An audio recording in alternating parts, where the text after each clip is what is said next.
오늘 하이델베르그 요리문답 104문입니다. 우리 계명으로는 10계명 5번째 부모를 공경하라입니다. 오늘 함께 말씀을 하이델베르그 요리문답 104문 제가 문을 읽으면 여러분들이 답을 크게 읽어주시면 됩니다. 시작. 제가 문을 읽습니다. 제5계명에서 하나님께서 원하시는 것은 무엇입니까?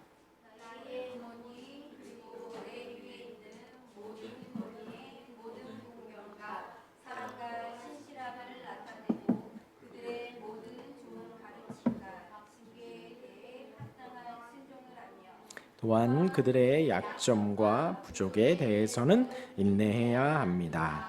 왜냐하면 그들의 손을 통해 우리를 다스리시는 것이 하나님의 뜻이기 때문입니다. 자, 5계명 뭐라고요? 부모를 그렇죠. 부모를 공경하라. 오늘 그걸 나눌 거예요.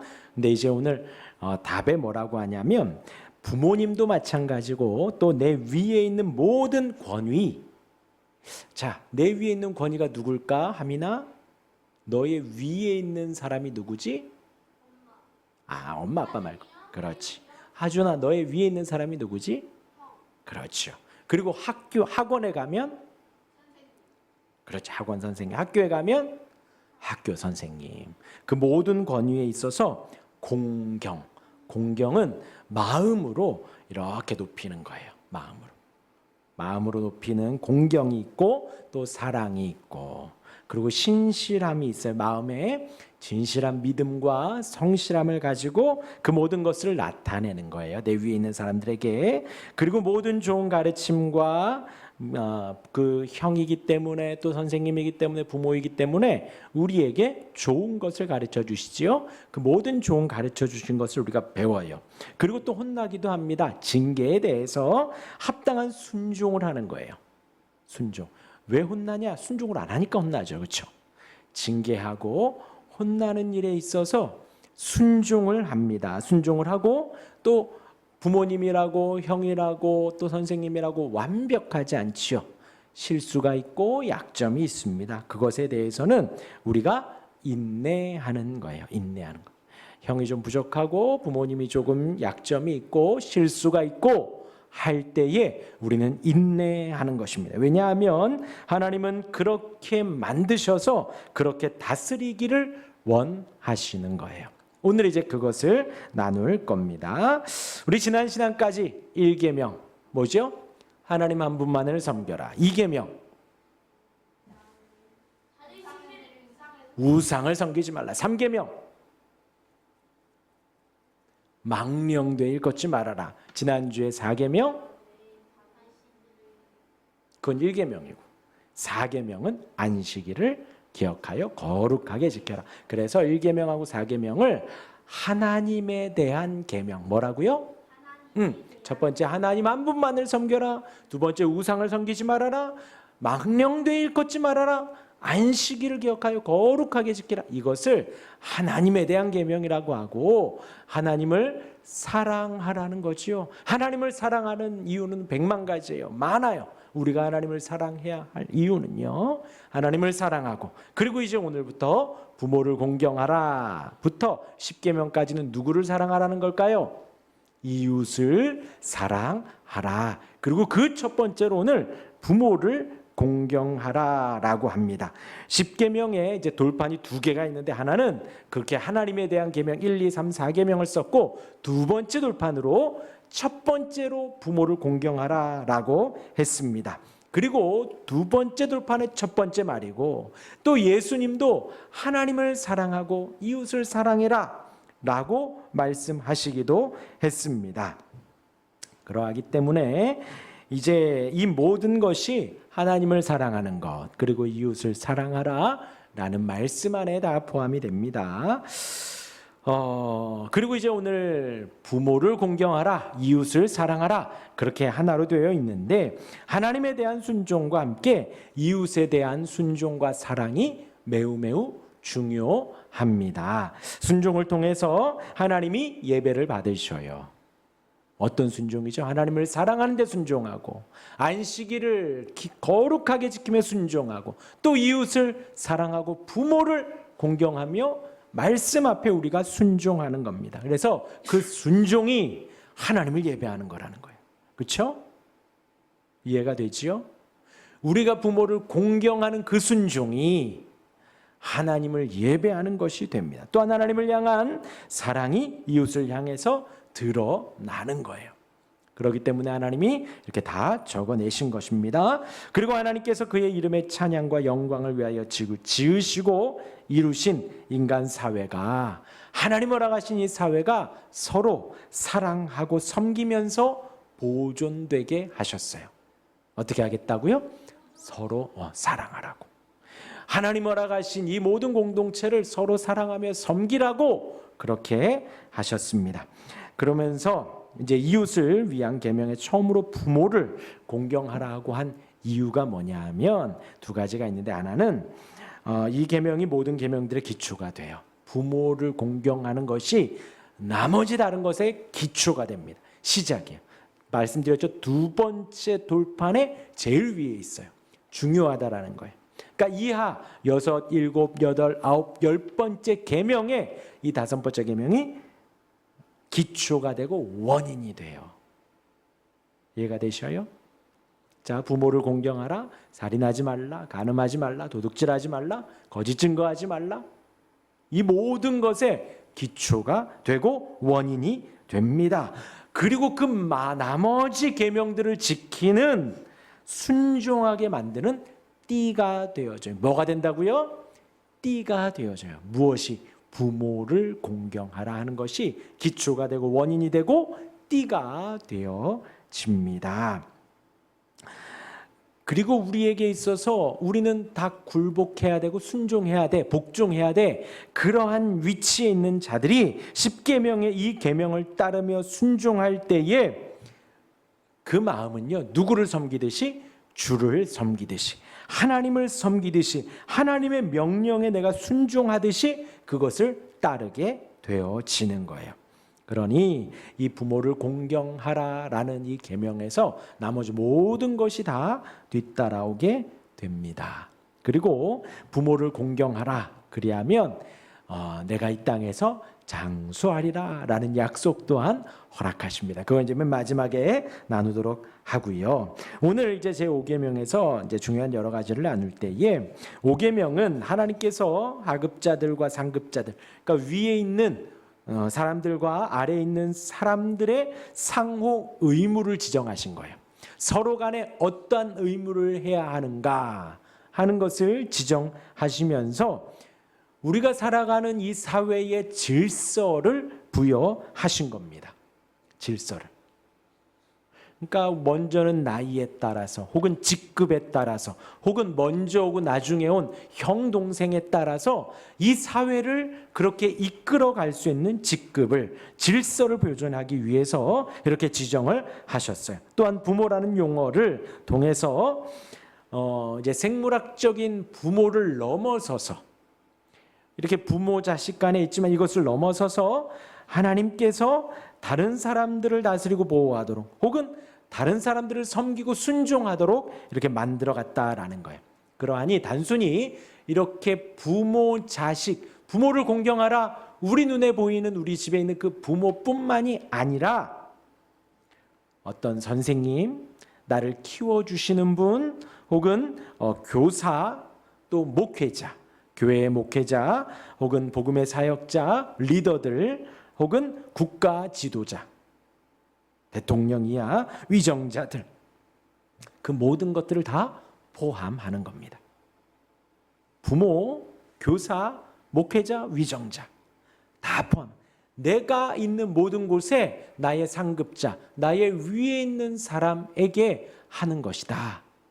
부모를 공경하라는 것이. 그 범주를 그렇게 넓게 했다는 겁니다. 알겠죠? 그러니 너희들에게 예의를 갖춰라 라고 하죠. 하민아, 한 칸 옆으로 가. 예의를 갖춰라. 왜 그럴까요?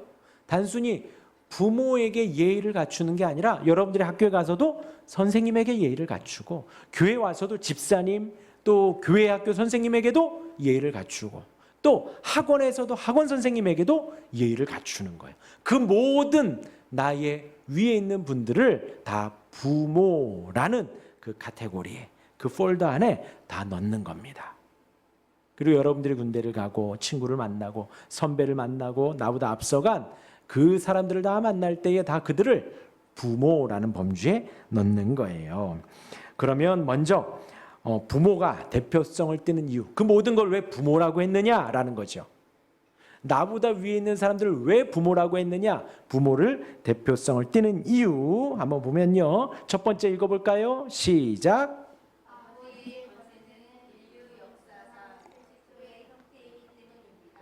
맞죠? 인류 역사상 최초의 형태예요. 아담과 하와. 그리고 그 이하에 누가 태어났죠? 가인과 아벨. 태어났더니 아담과 하와가 아빠 엄마야. 너희들도 마찬가지죠. 태어났더니 내가 아빠고 여기가 엄마야. 최초의 형태인 거예요. 여기에서 배워가는 겁니다. 여기에서. 가정에서 배워가는 거예요. 가정에서. 그러하기 때문에 그것을 모델로 해서 사회에서 살아가는 겁니다. 그래서 신앙도 가정에서 배우는 거고요. 예의 범절도 가정에서 배우는 거고요. 모든 것을 다 가정에서 먼저 배우고, 그리고 학원, 학교, 또 사회, 여러분들 나중에 크면 군대 혹은 결혼, 여러 가지 관계에서의 모든 것들을 가정에서 먼저 배워갑니다. 부모가 그 모든 대표성을 띠게 됩니다. 또 두 번째, 다른 모든 통치 형태가 부모의 통치 형태에 따라 형성되어야 하기 때문입니다. 두 번째 같이 읽어볼까요? 시작. 다른 모든 통치 형태가 부모의 통치 형태에 따라 형성되어야 하기 때문입니다. 사실 이 두 번째가 되지 않아 세상이 이렇게 악한 거예요. 어디를 가든 무엇을 가든 내가 위에 사람이고 내가 상급자고 내가 책임을 져야 하는 사람이라면 밑에 있는 하급자에게도 부모와 같은 마음으로 대하고 훈계하고 교훈하고 가르쳐야 하겠죠. 마찬가지로 내가 갔더니 나의 상급자가 있습니다. 누구를 대하듯 부모를 대하듯 그것이 다 모델이 된다. 그리고 사회는 이것이 통치 형태가 되어야 한다라는 거예요. 통치 형태가. 그냥 단순히 남남이고 저 사람은 내가 그냥 손님일 뿐이고 한 번 만나고 헤어질 뿐이고가 아닙니다. 그냥 단순히 2년 만날 사람, 3년 만날 사람이 아니라는 거예요. 모든 관계의 형태의 표본은 부모와 자식, 그 가정의 형태를 따라 형성되어야 합니다. 이것이 본질이라는 거예요. 그리고 세 번째 읽겠습니다. 시작. 이 형태가 사람들에게 가장 자연스럽고 순응하기 쉽기 때문입니다. 집에서부터 배웠기 때문에 사회에서도 그렇게 할 수가 있다. 가장 순응하기 쉽다. 그리고 4번입니다. 시작. 부모를 멸시하는 죄가 가장 악독하여 하나님께서 엄격히 다루시기 때문입니다. 앉아 있으세요. 네. 뭐라고요? 부모를 거역하는 것이 가장 악독하다. 가장 악독하다. 그러하기 때문에 하나님께서 엄격히 다루십니다. 부모의 말씀에 순종하는 거예요. 알겠죠? 그리고 이어서 5계명은 일반적인 명령과 복종, 일방적으로 명령과 복종을 강요하지 않습니다. 권위자와 복종자 쌍방에게 부여된 의무를 내포합니다. 이 계명에서 그것을 말을 해요. 상급자가 하급자를 다스리고 보호할 때, 윗사람이 아랫사람을 다스리고 보호할 때, 의무를 다할 때, 다스리고 친정 보호해, 부모처럼 보호해 줄 때 하급자는 존경과 복종이 정당하게 요구가 된다는 거죠. 자, 그래서 먼저 부모의 의무를 보면요. 부모는 자녀를 양육합니다. 먹고 살게 해주죠. 양육해요. 가르쳐요. 그리고 여러 가지 질병과 상해로부터 보호해 줘요. 그렇죠? 오늘도 옷을 많이 두껍게 입고 가라 그랬죠. 왜 그럴까요? 추우면 감기 걸리니까.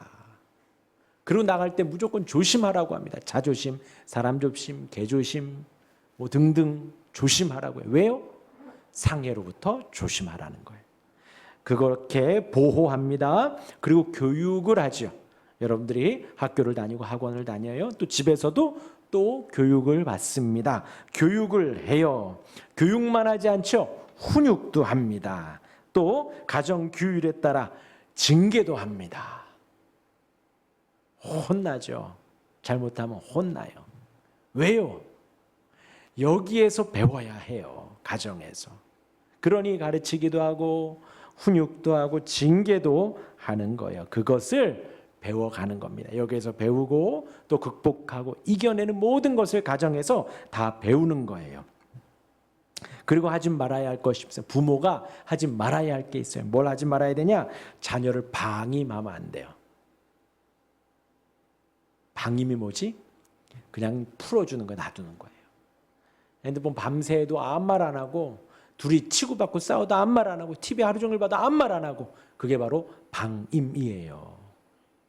방임이에요. 그러면 된다 안 된다? 부모로서 그러면 안 된다라는 거예요. 또한 사치로 기르거나 낭비로 기르는 것은 잘못된 겁니다. 무조건 다 해줘요. 무조건 다 해줘. 그러면 안 돼요. 그러면 안 돼요.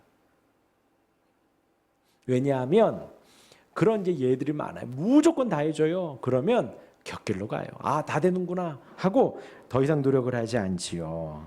또 교육을 하지 않거나 지나치게 가혹하고 잔인한 징계를 하는 것 또한 되지 않습니다. 되지 않아요. 우리 집은 적절히 하고 있죠. 그렇죠? 예. 그런데 그것은 부모로서 하면 안 된다라는 겁니다. 이어서 교사는 무엇을 해야 될까요? 학생을 신실하게 가르치고 훈육하며 적절한 규율로 통제해야 됩니다. 부모의 역할을 학교에서 학원에서 하는 거죠. 부모의 역할을 적절하게 가르치고 훈계를 해야 합니다. 부모의 역할을 대신하는 거예요. 그러면 통치자들, 위정자들은 뭐 해야 될까요? 동일합니다. 십계명에 근거해서 외적 질서를 세우고 법을 준수하며 법을 보호하고 범법자를 처벌하는 거죠. 부모처럼. 우리가 십계명에서 살인하지 말라, 간음하지 말라 등등의 여러 가지 그것에 준하여서 법을 만들고 위법하면 그에 따르는 대가를 치르고 처벌을 하는 겁니다. 그것을 위정자들은 해 가는 거예요. 정의롭지 못한 것을 그러나 우리가 정의롭지 못한 것을 요구하거나 불법적인 것을 요구하면 혹은 잘못한 것에 대비해서 지나친 형벌을 가하는 것은 나라가 또 하면 안 되는 거예요. 나라가 위법한 것을 말하거나 아니면 범법을 요구하거나 그러면 안 된다는 거죠. 안 된다. 실로 성경에서는 그런 일들이 많아요. 모세가 태어났을 때에도 모세 어간에 있는 남자아이들을 다 죽여라. 뭐하라? 다 죽여라. 그게 십계명의 몇 계명이에요? 살인하지 말라. 살인하지 말라. 또 누구죠? 세례 요한이 잡혀갔습니다. 왜 잡혀갔지요? 헤롯이요, 당신이 지금 결혼한 것은 그 결혼은 잘못됐습니다. 헤롯이 아내가 있는데 동생의 아내를 이혼하고 동생의 아내를 취해왔어요. 그것은 또 간음하지 말라라는 거. 세례 요한이 그것을 지적했다가 잡혀갔지요. 세상은 그러한 일들이 있는데 그런 것에 대해서는 마땅한 처벌을 해야 한다라는 겁니다. 그런 것들에 대해서는 그것도 이제 통치자들이, 위정자들이 해야 합니다. 혹은 이제 상전들, 고용주들, 주인들, 사장님들, 위에 사람들은 어떻게 해야 될까요? 밑에 하급자들을 명할 때에 가능한 일들을 명령해야 합니다. 할 수 있는 것을. 또 했을 때에는 적절한 보상과 양식을 제공해야 합니다. 또한 인격적인 대우는 필수입니다. 어디를 갔을 때에 인격적으로 무시하거나 인격적으로 깎아내리면 안 돼요. 여러분들도 마찬가지고 여러분들이 어디를 가서 일에 대해서 잘하고 잘못하고 했을 때 칭찬도 받고 훈계도 들을 수 있죠. 너 왜 가르쳐줬는데 못하냐? 그럴 수 있는데 인격적인 모독을 하는 것은 옳지 않다. 여러분들이 나중에 형이 되고 나중에 윗사람이 되고 하급자들을 대할 때에도, 동생들을 대할 때에도, 후배들을 대할 때에도 마찬가지입니다. 인격적으로 무조건 대해야 합니다. 그것은 필수입니다. 이에 위반하는 것은 불법적이거나 불가능한 일을 시키는 것, 그런 것들도 되지 않습니다. 우리 때 그런 이제 농담이 있었는데, 이제 밑에 우리 군대에 있을 때 후배한테 10,000원짜리 하나 주고 가서 통닭 사오고 만두 사오고 짜장면 사오고 탕수육 사오고 남는 건 너 가져라. 이게 돼요, 안 돼요? 될 것 같아, 안 될 것 같아? 10,000원짜리 한 장으로. 안 되죠, 안 되죠. 이런 불가능한 일을 시키면 안 된다는 거예요. 가능한 일들을 시켜야 하지요. 그리고 또 임금체불. 임금체불이 뭘까요, 하유라? 임금체불. 그치, 돈을 안 주는 거야. 주어야 하는데 월급을 줘야 하는데 주지 않아. 그러면 된다, 안 된다? 고용주는 그러면 안 돼요. 혹은 지나친 가혹함, 가혹하게 일을 시키는, 밤늦게까지 일 시키고 괜히 막 새벽에 일찍 깨어서 일 시키고 그렇게 가혹하게 하면 안 된다라는 겁니다. 모든 고용주들은, 주인들은 자녀를 대하듯이 모든 하급자들을, 일하는 사람들을, 고용인들을 그렇게 대우해야 합니다. 그럼 마찬가지로 하급자는 공경하라는 명령을 주목해야 하지요. 뭘 해야 될까요? 첫 번째, 안 나오나요? 존경, 따라하겠습니다. 존경해야 합니다. 나보다 위에 있는 사람, 나보다 먼저 있는 사람을 존경하는 거예요.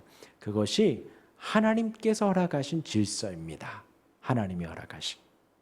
상급자의 권위가 누구로부터 왔다고요? 하나님으로부터 왔음을 인정하고 그들에게 주신 하나님의 은사를 인정하는 거예요. 나보다 먼저 온 사람, 나보다 먼저 있는 사람, 나보다 형, 나보다 부모, 나보다 존경하는 겁니다. 그리고 두 번째로 사랑해야 합니다. 사랑과 연결되어 있어요. 상급자를 부모처럼 대하는 거예요. 상급자는 하급자들을 자식처럼, 가족처럼 지내고, 하급자는 상급자를 부모처럼 존경하고 공경하고 사랑하는 겁니다. 그리고 세 번째로 복종해야 됩니다. 따라합니다. 복종. 예, 직무와 소명에 따른 합법적인 명령. 이번 계엄 때 이게 많았어요. 이 명령이 합법적이냐 불법이냐. 그럼 군인들이 이 명령을 무조건 나의 윗사람이니까, 장군이니까, 별이 시키니까, 대통령이 시키니까 무조건 해야 돼. 무조건 해야 돼요? 아니요. 불법적인 명령은, 부당한 명령은 거부할 권리가 있습니다. 거부할. 경찰도 그렇고 공무원들이 다 그런 권리가 다 있어요. 복종을 해야 하는데 어떤 복종이요? 직무에 관한 일의 복종. 또 합법적인 명령에 대한 복종. 그것을 여러분들이 자발적으로 해야 합니다. 자발적으로, 적극적으로, 능동적으로 해야 하는 거예요. 그리고 이제 불법적인 명령 또한 하나님의 뜻에 반하는 명령 하지 말아야 합니다. 하지 말아야 해요. 뭐 단적인 예예요. 늘 그렇진 않지만 뭐 예배를 드리지 말아라, 하나님 섬기지 말아라, 뭐 하지 말아라, 교회 다니지 말아라, 그런 명령을 여러분들이 지켜야 할까요? 말아야 할까요? 할까요? 말아야 할까요? 그렇죠. 불법적인 명령, 하나님의 뜻에 반하는 명령은 만약에 부모가 시키더라도 그 명령은 순종하지 않는 거예요. 순종하지 않는 거. 알겠죠? 그리고 감사합니다. 감사는 뭐예요? 자신의 능력과 기회에 따라 상급자를 이렇게 도와주며 감사함으로 도와주고요. 인내하고 절제해야 합니다. 뭐냐? 상급자가 나보다 못할 수 있어요. 나보다 키가 작거나 나보다 부족하거나 나보다 뭔가를 못할 수 있습니다. 나보다 연약한 부분들이 있습니다. 그것을 참고 견디는 거예요. 아까 말했죠. 상급자가 하급자를 인격적으로 대해 주어야 합니다. 마찬가지로 하급자도 상급자를 인격적으로 대우해 주어야 합니다. 하나님 허락하신 그 자리, 그것을 참고 견디는 거예요. 그것이 하나님께 영광을 돌리는 겁니다. 그런데 같이 무시하거나 모욕하면 하나님의 이름을 모욕하는 것과 같습니다. 정면으로 위반하는 거예요. 그래서 버릇없이 예의 없이 행하는 것 항상 그 말하죠. 그러면 안 된다라고 하지요. 버릇없이 예의 없이 하면 안 돼요. 마찬가지로 어디를 가나 여러분들이 누구를 만나든 나의 상급자와 나보다 먼저 있는 모든 사람들에게 예의를 갖추고 모든 사람들에게 이렇게 연약함을 덮어주고 예의를 잘 갖추어야 합니다. 그리할 때에 내 생명이 길리라 장수하리라 라는 약속을 주셨어요. 그것은 뭐냐면 주님의 명령에 순종하여 주님의 명령에 순종한다라는 것은 주님을 믿는다는 겁니다. 주님을 사랑한다는 거예요. 그러면 우리 주님은 장수를 보장해 주셔요. 장수라 함은 그렇죠. 무조건 예수 믿고 부모 공경하면 오래 삽니다. 이것은 미신적인 거예요. 미신적인 거. 그것이 아니고 주님의 뜻에 순종하고 주님의 뜻에 복종하고 주님이 말씀하신 것이 너무 좋아서 감사함으로 따라요. 그것이 바로 영생이고 장수입니다. 하나님과 더불어서 교제하고 교통하는 그 은혜가 너무 크다는 거예요. 여기에서 장수하리라 내 생명이 길리라 라는 말씀은 영적으로 우리가 해석을 해야 합니다. 영적으로. 그리고 속담에도 있어요. 부모 말씀 잘 들으면 자다가도 떡이 나와요. 부모님 말씀에 웬만하면 순종하면 좋습니다. 그렇게 부모를 공경하는 우리 모든 친구들 되고 우리 가정이 되고 우리 교회 모든 교회 학교 친구들이 우리 모든 성도들이 되기를 주님의 이름으로 축원합니다. 아멘.